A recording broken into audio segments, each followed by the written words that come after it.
Tapos na. So, maganda na yung sewel niya. Ayan. Gusto na siyang mairipat.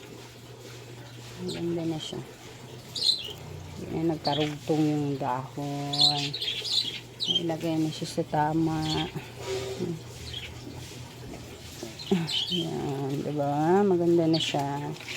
Ito yung dati yung sewel. Medyo matigas.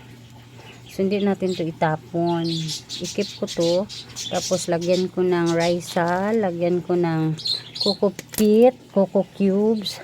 Tapos, yung black rice ko, yung carbonize. Yun.